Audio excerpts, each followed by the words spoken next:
Students, स्वागत है आप सबका आज की इस वीडियो में। आज की इस वीडियो में हम स्विट्जरलैंड की संघीय व्यवस्था को समझने का प्रयास करेंगे।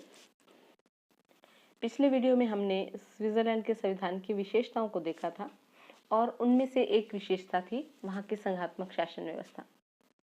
शक्तियों के विभाजन या शक्तियों के बंटवारे के आधार पर जो शासन प्रणालियाँ हैं उनको दो भागों में बांटा जा सकता है, एकात्मक शासन व्यवस्था और संघात्मक शासन व्यवस्था। एकात्मक शासन व्यवस्था में शक्तियों का केंद्र एक ही होता है, जबकि संघात्मक शासन प्रणाली में शक्ति है वो संविधान द्वारा संघ और उसकी इकाइयों के बीच में बटी हुई होती है। संघ का निर्माण भी दो प्रकार से हो सकता है। एक तो जब कोई बड़ा राज्य अपने आप को छोटी इकाइयों में विभक्त कर ले तब वहां संघ बनता है, जैसे भारत इसका उदाहरण ले सकते हैं हम। और दूसरा, जब अनेक छोटे छोटे राज्य मिलकर के एक संघ का निर्माण कर ले, जैसे स्विट्जरलैंड और अमेरिका, हम इसका उदाहरण ले सकते हैं। तो इस प्रकार जो स्विट्जरलैंड का संघ है वो सहमिलन की प्रक्रिया द्वारा निर्मित हुआ है। 13वीं सदी में 3 कैंटोनों ने मिलकर सबसे पहले राज्यमंडल का निर्माण किया और जिसकी संख्या वेस्टफेलिया संधि के बाद 13 हो गई और उसके बाद वियना कांग्रेस के समय इनकी संख्या बढ़कर 22 हो गई और 20वीं सदी के अंतिम दशक में इसमें एक और कैंटन शामिल हो गया और इस प्रकार कैंटेनों की संख्या वहां 23 हो गई। इन सभी जो घटक है, इकाइयां हैं इसकी या कैंटेन है, इनके नाम संविधान के प्रथम अनुच्छेद में अंकित हैं।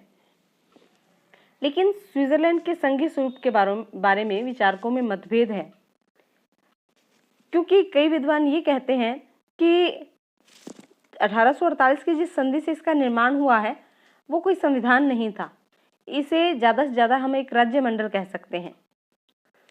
अब हम देखते हैं सबसे पहले तो राज्यमंडल क्या होता है।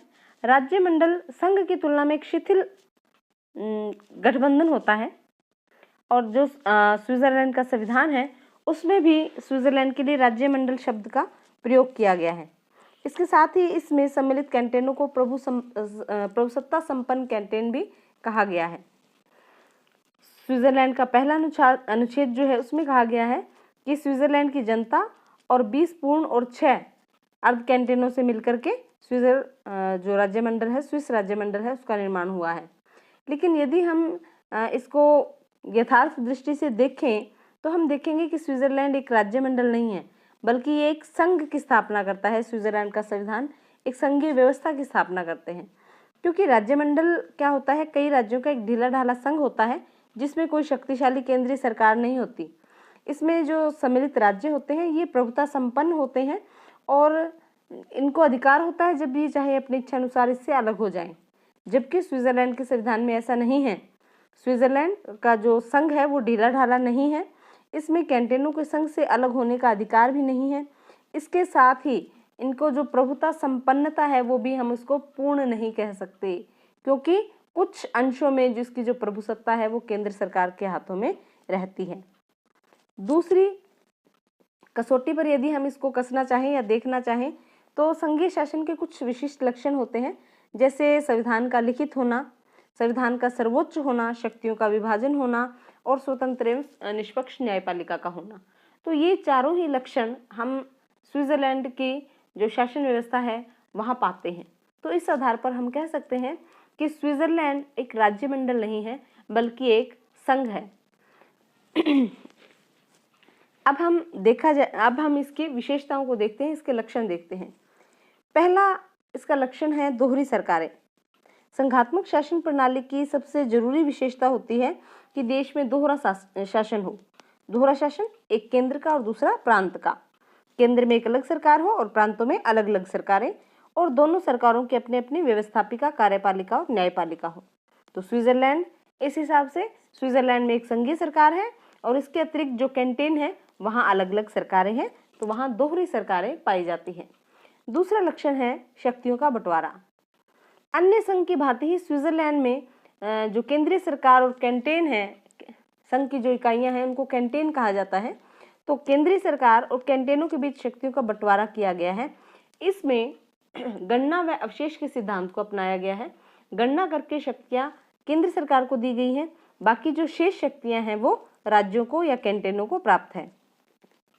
संघ सरकार की शक्तियों में बात करें तो विदेशी संबंधों का निर्धारण करना, सैनिक मामले, युद्ध और शांति की घोषणा, रेल, पुल, डाक, टेलीफोन, तार, बैंक, उच्च शिक्षा और कैंटेनों के आपसी विवादों का निर्णय, ये सब संघ सरकार की शक्तियों में शामिल है। कैंटेनों की शक्तियां कुछ ऐसी शक्तियां हैं जो पूर्णतः कैंटेन की सरकारों के अधीन है, जैसे कैंटेन में शांति और व्यवस्था बनाए रखना, स्वास्थ्य और सफाई की व्यवस्था करना, सार्वजनिक निर्माण और शिक्षा का कार्य। लेकिन कुछ एक वहाँ समवर्ती शक्तियां भी हैं। समवर्ती शक्तियां एक ऐसी शक्तियां हैं जिसमें दोनों ही जो सरकारें हैं वो इसका प्रयोग करती हैं, दोनों ही इनके विषयों पर कानून बना सकती है। संविधान के अनुसार जो शक्तियां संघ सरकार के पास हैं, लेकिन व्यवहार में जो स्थिति है वो इससे बिल्कुल विपरीत है। शक्तियां ऐसी हैं जिन पर संघ सरकार और कैंटेन दोनों का हक है। ये शक्तियां कौन कौन सी हैं? ये हैं जैसे उद्योग हैं, बैंक है, सड़क हैं। ये विषय ऐसे हैं जिन पर दोनों ही सरकारों का क्षेत्राधिकार है। इनके संबंध में एक संघ और कैंटेन दोनों सरकारें कानून बना सकती हैं, किंतु कैंटेन की सरकारें कोई ऐसा कानून नहीं बना सकती जो संघ सरकार के कानून के प्रतिकूल हो। इस प्रकार हम यहाँ शक्तियों का विभाजन भी देखते हैं। तीसरी विशेषता है वहाँ लिखित और सर्वोच्च संविधान का होना। संघात्मक शासन व्यवस्था के लिए ये कंडीशन आवश्यक है, क्योंकि यदि संघ और उसकी इकाइयों के बीच में यदि कोई विवाद उत्पन्न होता है तो या शक्तियों का जो विभाजन होता है, शक्तियों को लेकर के या क्षेत्राधिकार को लेकर के यदि कोई विवाद होता है तो ऐसा नहीं होना चाहिए, और इस विवाद को हटाने के लिए ही वहाँ संविधान जो होता है वो लिखित होना चाहिए और उसमें शक्तियों का स्पष्ट रूप से संविधान द्वारा विभाजन किया जाना चाहिए। तो यहाँ भी स्विस संविधान लिखित है और सर्वोच्च भी है। संविधान में संशोधन करने के लिए जो संघ की इकाइयाँ और जनता दोनों ही इसमें भाग लेती हैं। कोई भी संशोधन उस समय तक पारित नहीं माना जाता जब तक कि अधिक से अधिक कैंटेन और मतदाता दोनों मिलकर के उसे स्वीकार न कर लें। यहाँ न्यायपालिका भी स्वतंत्र है और निष्पक्ष है। अन्य संघीय देशों की भांति यहाँ भी एक सर्वोच्च न्यायालय की स्थापना की गई है, जिसे संघीय सर्वोच्च न्यायालय कहा जाता है। यहाँ के जो सर्वोच्च न्यायालय है वो कैंटेनों द्वारा पास किए गए कानूनों को असंवैधानिक घोषित कर सकता है यदि वे संघीय संविधान की भावना के विपरीत हो। लेकिन इनको जो केंद्र सरकार द्वारा बनाए गए कानून हैं उस पर पुनरीक्षण की शक्ति इसको प्राप्त नहीं है।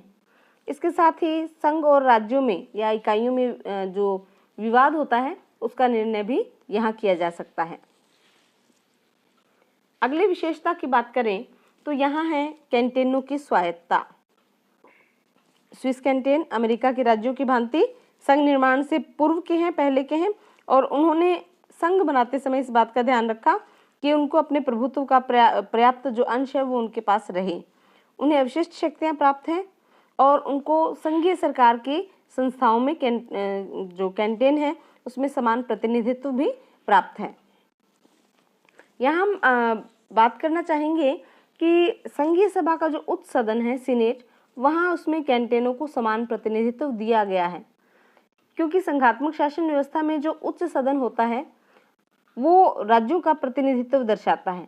तो यहाँ जितने भी कैंटेन हैं उनमें सभी में से दो दो प्रतिनिधि चुन करके जाते हैं, और जो अर्ध कैंटेन है वहाँ से एक एक प्रतिनिधि का चुनाव किया जाता है। संघीय संविधान की संशोधन प्रक्रिया में कैंटेनों का महत्वपूर्ण भाग है, और इसके अलावा भी संघीय संविधान के अतिरिक्त भी स्विट्जरलैंड के कैंटेनों के अलग अलग संविधान हैं। जिस प्रकार की अमेरिका में है वहाँ का संघीय संविधान अलग है और राज्यों के संविधान अलग अलग हैं। इसके साथ ही एक विशेषता जो हम देखते हैं वहाँ की संघात्मक शासन व्यवस्था की, वो है तिहरी नागरिकता। हमने जब ब्रिटेन का संविधान पढ़ा था तो हमने वहाँ इकहरी नागरिकता देखी थी। भारत में भी इकहरी नागरिकता है। अमेरिका का संविधान हमने जब पढ़ा था तो वहाँ हमने दोहरी नागरिकता देखी थी।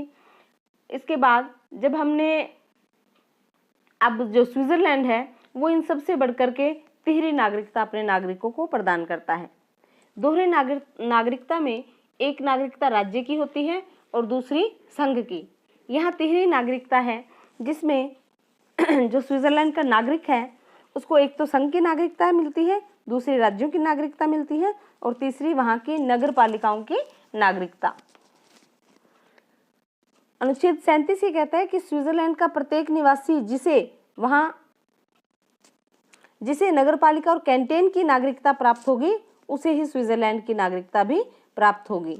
इस प्रकार वहाँ की नागरिकता प्राप्ति का क्रम है, पहले कोई जो व्यक्ति है नगरपालिका की नागरिक होगा, फिर वो कैंटन का नागरिक होगा और उसके उपरांत वो स्विट्जरलैंड संघ का नागरिक होगा।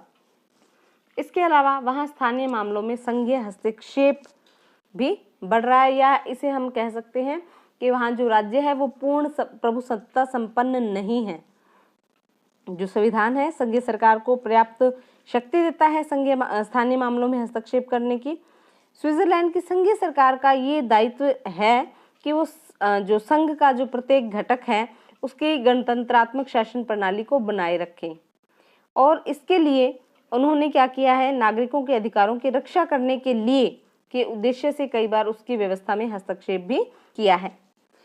ये परिस्थिति तब हो सकती है, ऐसा संघ सरकार तब कर सकती है जब संकट काल की स्थिति हो।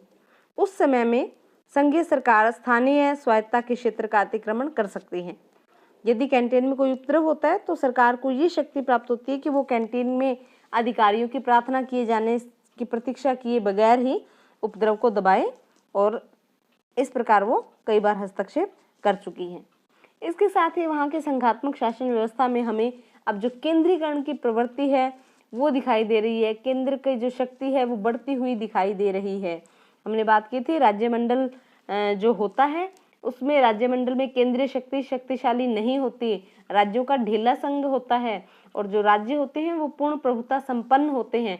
तो यहाँ जो इसमें लक्षण बताए गए हैं वो धीरे धीरे अब एक मजबूत संघ की ओर इशारा हमारे कर रहे हैं। स्विट्जरलैंड की संघीय व्यवस्था कि स्विट्जरलैंड है वो वास्तव में संघ है, राज्यमंडल नहीं, इस ओर ये हमें